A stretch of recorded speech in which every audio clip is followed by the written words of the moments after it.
YCP నేత Pulivendula MLA మాజీ ముఖ్యమంత్రి వైఎస్ జగన్మోహన్ రెడ్డి గారు ఈ మధ్య కాలంలో ప్రతి జిల్లా వైసీపీ కీలక నేతలతో సమావేశాలు నిర్వహిస్తా ఉన్నాడు. అధికారం కోల్పోయామని, ఇలాంటి సమయంలోనే మనం పోరాడాలని, రాజకీయాల్లో అయితే కేసులు సహజం, మన వాళ్ళని వేధిస్తున్నారు, మనం గతంలో కూడా వేధించాం, అలాగే ఇప్పుడు వాళ్ళు చేస్తున్నారని, పంపుతూ ఉన్నారని, వాళ్ళందరికీ నేను అండగా నిలవాల్సిన అవసరం ఉందని చెప్పడం జరిగింది. దీంతో పాటు 2027లో పాదయాత్ర చేయబోతా ఉన్నానని అనే విషయాన్ని మరోసారి స్పష్టం చేశాడు. గతం నుంచి కూడా ఈ విషయం చెప్పుకొస్తూ ఉన్నాడు. ఆయన గతంలో కూడా 2014 ఎన్నికల ముందే పాదయాత్ర చేసినప్పుడు అప్పుడు ఒక యాత్ర చేసిన 2014లో ఫలితాలు అయితే పెద్దగా రాలేదు. 2014 తర్వాత కూడా మళ్ళీ ఒకసారి పాదయాత్ర చేశాడు. 2014 ముందుదైతే ఓదార్పు అని చెప్పుకోవాలి, 2014 తర్వాత పాదయాత్ర అని చెప్పుకోవాలి. ప్రజల్లోకి వెళ్లి మరియు తిరుమలలోని పింక్ డైమండ్ ని చంద్రబాబు నాయుడు గారు కాజేశారని చెప్పేసి ఐపాక్ టీమోతో అసత్య ప్రచారాల ద్వారా తునిలో రైలును తగలబెట్టడం ద్వారా కూడా కాపుల రిజర్వేషన్ అంశాన్ని పైకి తీసుకొచ్చి ఆ విషయాన్ని తెర మీదకు తీసుకొచ్చి కాపుల ఓట్లని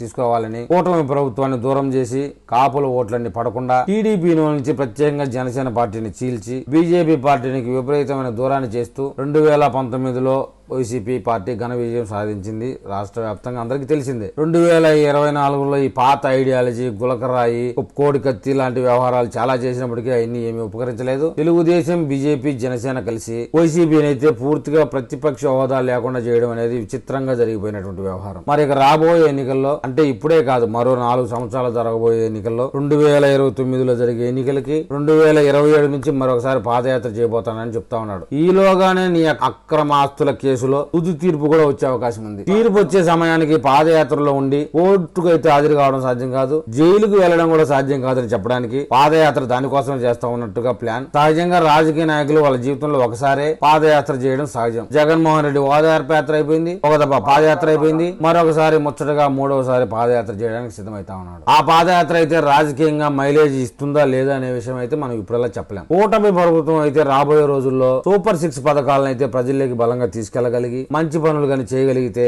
ప్రజల్లో మంచి ఆదరణ పొందుతుందన్న విషయంలో సందేహం లేదు. లేదంటే ఈ సూపర్ 6 పథకాలు అమలు విషయంలో కొంచెం కింద మీద అయితే నెగిటివ్ గా పోయే అవకాశం కూడా పుష్కలంగా ఉంది. రాబోయే కొద్ది రోజుల్లోనే 1 కోటి మందికి ప్రయోజనం కల్పించేలాగా అన్నదాత సుఖీభవ, తల్లికి వందన పథకం ద్వారా 18,000 కోట్ల రూపాయలు, అక్షరాల 18,000 కోట్ల రూపాయల నిధులని అకౌంట్ లో వేయబోతా ఉన్నారు. ఈ 2 చెప్పుకోదలిసినంత మేజర్ పథకాలు. ఒకటి రైతులకు సంబంధించింది, ఒకటి విద్యార్థులకు సంబంధించిన వ్యవహారం. ఖచ్చితంగా 1 కోటి మందికి పైనే ప్రయోజనం పొందుతారని అంచనా. ఇప్పటికే ఉచిత గ్యాస్ సిలిండర్ అమలులోకి వచ్చేసాయి. ఇక ఈ 2 పథకాలు కూడా అమలు చేస్తే దాదాపుగా 4 పథకాలు అమలులోకి తెచ్చినట్టుగా అవుతుంది. తర్వాత 2 పథకాలు అయితే పెండింగ్ లో ఉన్నట్టు చెప్పుకోవాలి. ఇక నిరుద్యోగులకైతే నిరుద్యోగ వృత్తి, ఇక 15 సంవత్సరాలు దాటిన తర్వాత మహిళలకైతే 2,500 రూపాయలు. అది సాధ్యమయ్యేది కాదని అర్థమైతా ఉంది. ఇక ఉచిత బస్సు విషయంలో కూడా రాష్ట్ర ప్రభుత్వం అయితే ఆలోచనలో పడింది. ఇప్పుడు 15 సంవత్సరాల నిండిన మహిళలకి 1,500 రూపాయలు అంటే గత ప్రభుత్వంలో జగన్మోహన్ రెడ్డి మద్యపాన నిషేధం ఎలాగా చేతులు ఎత్తేసాడో ఈ కూటమి ప్రభుత్వం కూడా ఈ యొక్క పథకంలో చేతులు ఎత్తేక తప్పదనేటువంటి అనుమానాలు అయితే ఉన్నాయి. తెలంగాణలో మహిళలకు ఉచిత బస్సు ప్రవేశపెట్టిన తర్వాత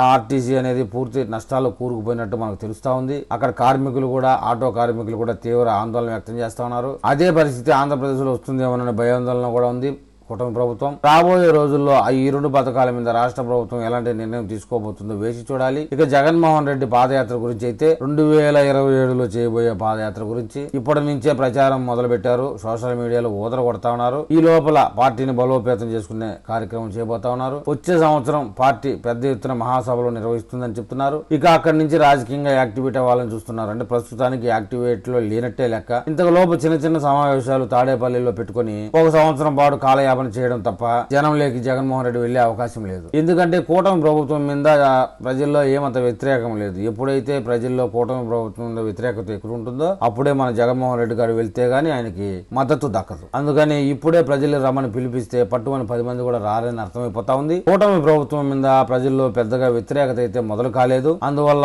ఇప్పుడే జగన్మోహన్ రెడ్డి జనాల్లోకి రావడం కూడా మంచిది కాదని చెప్తా ఉన్నారు. తెలంగాణలో అక్కడ బీఆర్ఎస్, టీఆర్ఎస్ మొత్తుకుంటున్నా కూడా జనం రావడం లేదు. ఇటీవల జరిగిన సభల గురించి కూడా మనకు తెలుసు. ఎన్నికలకు 1 సంవత్సరం ముందు నుండి అయితేనే ప్రజల్లో, అది కూడా కూటమి ప్రభుత్వం మీద వ్యతిరేకత ఉంటేనే జగన్మోహన్ రెడ్డి అనబడే ప్రతిపక్షం లేని పక్ష హోదాకి ప్రజల మద్దతు వచ్చే అవకాశం ఉందని తెలుస్తా ఉంది. కాబట్టి రాబోయే రోజుల్లో జగన్మోహన్ రెడ్డి పాదయాత్ర మీద ఎలాంటి అప్డేట్ ఇస్తారో ముందు మనం ఒక వీడియో చేద్దాం. ఆ వీడియో మీకు చేరాలంటే నా ఛానల్ సబ్స్క్రైబ్ చేయండి, లైక్ చేయండి. మీరు నాకు ఏదైనా తెలపాలనుకుంటే కామెంట్ రూపంలో తెలపండి.